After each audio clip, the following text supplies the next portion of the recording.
anytime someone touches the ball, we feel like it could go to the house. And Jaheim had a lot of runs like that where it doesn't really look like much, and then a few seconds later he's 60 yards down the field, and you're like, how the hell did that happen? Mm-hmm. But it's just a confidence that I have in the guys, and we rep it so much. Between summer, spring ball, fall camp, I've probably done 100 2-minute drills in my time here, so it's just kind of just second nature and just going out and playing ball with the boys. Do you know you're going to Hudson Clement on that little receiver screen first? Yeah. Okay. Was why was that the play that made sense there? Because we felt like they were getting a lot of early down pressures. So like first, second down, they were bringing a lot of pressure, and one of the best ways to beat pressure is to throw a screen in right behind them, because it slows down their pass rush and it gets 4 or 5 guys out of the play.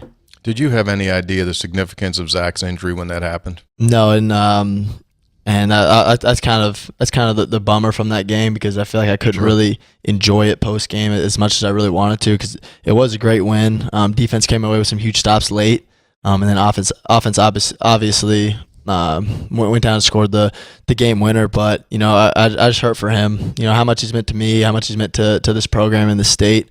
I don't think it can really be put into words. Yeah, totally agree with you. Did you say anything to Brandon when he came in? Because that's the other part of that story that's amazing. Not only Zach with the wherewithal to get himself off the field, but Yates coming right in, dropping in at center, and hitting you with perfect snaps. Do you say anything, or he just steps in, does his job, you guys got to get moving? Well, to be honest, we just really didn't have time to really talk. I just kind of gave him a call, and we kind of rocked with it. Yeah. But post game, I gave him a hug and told him that people really aren't going to know how big that was stepping in there at that moment, not playing center basically all year. Yeah. And delivering snaps, getting the calls right, getting the mic IDs right. People don't really talk about that, but that's something that if you know football, it's a pretty big deal. In a huge situation, in a pressure pack situation. Yeah. Go back to kind of what he asked you there. So you come in on that last drive. Is it in your head we're scoring, or you just simply, what's the play? I'm just executing each play as it comes. Honestly, you're not thinking of the end goal. It's just the next play. In those moments, I'm just playing ball. It's backyard football with the boys, and in those 2-minute situations, because basically all hell breaks loose, and their time's running down, bodies are going everywhere, you're getting plays fast, so you really don't have time to think about, okay, I got to get this next first down or whatever. Obviously, you have to have situational awareness to where if you're close to out of bounds, get out of bounds, stop the clock, and then if you're in the middle of the field, get a first down and go down. But after that, it's just basically just playing ball with the boys. You're just getting the play call, making the play call, and going. Exactly. Go ahead. Was it the same on the wheel route to Jaheim White? Because Neil Brown said that you all had practiced that, but had not run that in a game. So you get the call okay, but it doesn't occur to you, wow, we haven't run that in a game yet. So it's just okay, let's run this play. Yeah, with how much walkthroughs and practice and stuff we do, there's probably not a play that Coach Brown can call that I'm like, oh God, what is this? We work those plays all from spring ball all the way to fall camp and even in season. That at this point in my career, everything's just kind of second nature. Mm-hmm. You saw he was busting open. He was going to be open, or did you? So that's good. Yeah. Could you see how wide open he was, or you have a point that when he turns that corner, you're throwing it on a timing? What did you see on that? Yeah. Well, really It was Jaheim White on their number 41, yes. And the corner we kind of ran Hudson went inside in the seam, and then kind of Jaheim was outside, yes, and you can see the corner come in with the came on seam, Hudson, yeah. And as soon as he did that, Jaheim's one of the best. He's one of the best athletes in America. And it was him on, no offense to number 41, but that's just a mismatch. No chance. Yeah, and it looked like 41 thought he had a pass off to the corner, right? Yeah, so you're watching the corner. Yeah, so that was your read. As soon as he came in, you said, "Okay, I got Jaheim. I'm hitting it." Yeah, exactly. And then I really didn't even think about the throw; just let it rip. Dude, you stroked it so well. I got nervous. I mean, that bad boy. It's in the. See, I got binoculars when I'm doing it, and I'm watching it, and I look down there, and I see my guy running down there, and I'm going like, he is absolutely wide open, and you feathered it in there, and it was just like, whoa. Yeah, well, you can pull up practice clips from Tuesday. We had that same look, not in the same field zone. This was kind of like we snapped it on the 50, so it was kind of more open field.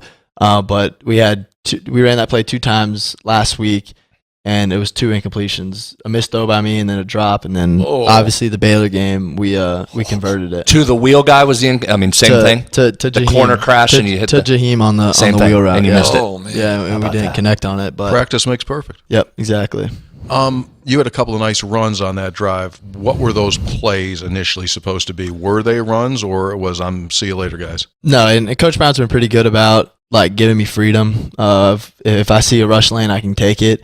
And that's kind of what happened on those 2 rush plays. You know, their guys rushed super high and super wide, and then our tackles and guards kind of just pushed them off. And then I saw open grass and got what I can, and then got out of bounds. Jaheim gave you a great block on the 1. Yeah, you had the edge coming right, sprung you right up the left side there. Yeah. Describe your relationship with Neil Brown as the season since you got here to where it is now. Yeah, I think even going back to before I even got here was, you know, he was my first offer when I was a sophomore in high school. So I don't know how old I was, but I was probably a 14, 15-year-old kid. And then, you know, kind of fast forward it's been 7 years, but fast forward 7 years now, I'm 22. And, you know, kind of we have a really great relationship where, you know, he can jump my ass and he can do all those things, but at the end of the day, we know how we feel about each other, and I wouldn't want to play for anybody else. That's interesting you say that, because that's kind of my perception too, that he, like, it's almost like father-son in the sense like he cuts you no slack, and you don't want to have any slack cut. He knows what you can do. He's got total trust in you, but at the same time, he's going to let you know, dude, just do what I tell you to do, and it'll all work, and it's all work. Yep, that's a great way to put it. If I were the coach of a team that needed a quarterback, I would call you, okay? So how many calls have you gotten? Here he goes. See, he's the catfish, always digging up from the bottom. It's crazy. How many calls have you gotten to say, come play for us, throwing money around, A, and B, are you open to any of those, or are you going to definitely be here next year? I mean, anybody could call me, and I'm not leaving. So, but you've gotten calls. Anybody could call me, and I'm not leaving. So you'll be here next year, no question. 1,000%. 1,000, Hoppy. Not 90, not 95, 97, 99, 1,000. Well, I mean, we're in a world, and again, not to talk like he knows that. We're in a world where people are going to get calls. Yeah, well, good. He'll get paid here too. He's gonna listen. He's gonna be the Big 12 Offensive Player of the Year preseason, so he's got to come back here. The call he takes, Player of the Year. The call he takes is when fine-looking Phil over at Daniels calls him and says, "Hey, will you go down there and sit with the 3 guys despite Hoppy's questions?" Isn't that true? Yeah, that's exactly how we worded it. I mean, yeah. All right, I don't have any more questions. No, in all seriousness, just sit over here. No, in all seriousness, though, this is retention week, as you well know. Yeah. And it's a hard week. So that's all morphed literally since, I mean, it didn't even exist when you got here. Yeah. So how much at all do you even talk with your boys about stuff, or is it just kind of happen and you just kind of, everyone does their deal? I mean, I don't mean to deal literally, but everyone's just kind of doing their thing. Yeah, I think it's all dependent on like who the player is. You know, if it's somebody that, you know, I have a connection with that, you know, possibly maybe thinking about leaving or whatever, you know, I probably wouldn't stress too much about it. But if it was one of my guys or someone that really care about, you know, I'll kind of just have a real conversation, not really persuading him to stay here, but kind of making them think about, all right, if I leave, the pros, the cons, and then if I stay here, the pros and the cons. Am I correct that your mom, when you signed here, she said, you're going to West Virginia, you're staying at West Virginia, and you're going to graduate from West Virginia? Yeah, that's kind of been my whole family's deal is, you know, this state's done a whole lot for you. So you're going to stay and you're going to get your degree from there. Mm-hmm. So I was thinking about this as well earlier today. You are old school in the sense that you had to go through adversity and perseverance before you got your opportunity. Yep. And that's how it used to work. Mm-hmm. Because unfortunately now a lot of times when people get into these situations, they bolt. And maybe sometimes it works for them, sometimes it doesn't work for them. But like, to me, like, you're in a category for me now of a guy that hung through, you went through the obstacles and you got the reward. And that to me is like the ultimate thing, because that's the best life lesson right there.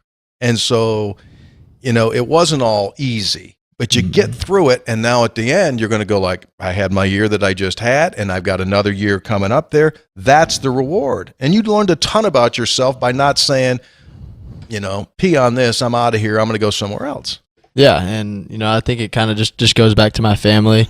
Like whenever I was going through that time, my mom sent me a verse, John 13:7, that says, like, although you don't know what I'm doing now, eventually you will understand. And that's kind of the story of my career so far. Played a little, didn't play at all, and then kind of last year, kind of back and forth, and then eventually, it ended up being the starter. Yeah.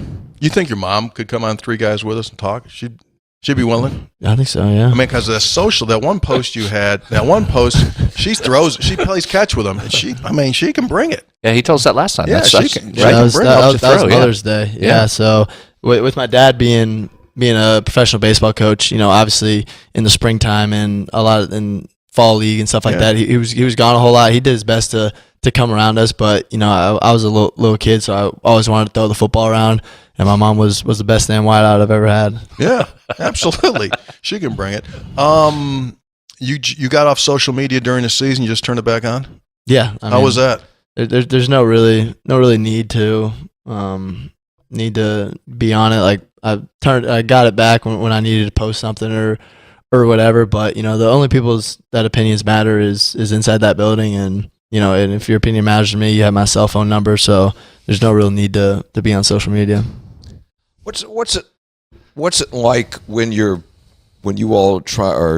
are carrying the ball on like a 4th and 1, and it's just like everybody's going to push you forward, it just looks like a scrum with 20 guys in there. Yeah. I mean, you're like, where am I? Where's the ball? Who the hell is pushing me from behind? What's going on?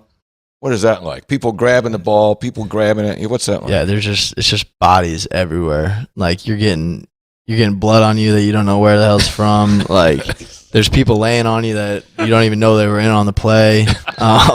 Yeah, it's just it's a cluster. You know what? I'd say that. What are you looking for? Like when you get it, where are you going first? Like, are you going right in the Zach's right knee, back of his right knee, and going? Usually it's like game by game, which side Frazier's going to, but then I just kind of just tucking behind him and going. Didn't you see like they'd feel a terrible pressure behind you? What's Nestor doing? These guys. No, it's normally Traylon Davis. Traylon Davis. Traylon Davis, and you guys have almost dated. I mean, basically. Yeah, I mean that was. Did you set number goals before the season? No, just win total goals. Because that's the only really stat that matters. The stat that we all talked about in the offseason, okay, the one thing Garrett has to do is limit his turnovers. That's the thing. You said it does. That's what he told us. Yeah, and you told it. Yeah. You confirmed. And like, oof. Senator, you have those numbers down there by any chance? How'd we do? Did you only had 4 picks on an entire season? Yeah, and not all 4 were yours. Not all 4 were yours. What do you mean? I'm just saying. He doesn't have to respond to that. I'm just saying that's 4 interceptions. It's unbelievable. 15 touchdown passes, 4 picks. Doesn't count the rushing touchdowns. Not all 4 picks were yours. That's an incredible season just in and of itself. For that being the thing you said you had to work on the most, how were you able to do that? What caused you to be able to keep the interceptions down like that? I think it all just goes back to my preparation and kind of how I prepared week in and week out. I think that's kind of the mark of a quarterback is how well he plays, or how well he prepares, and then translating that to how well he plays. And I think learning from JT and learning from Daggy, when in my younger years, kind of set a great foundation for how to prepare and how to know a game plan and know what the defense is doing in and out. We'll go through. Pro Football Focus does a stat called turnover-worthy plays. So it's not just interceptions, but maybe it's passes that probably should have turned into turnovers. You didn't really have any of those either. You only had 9 all season.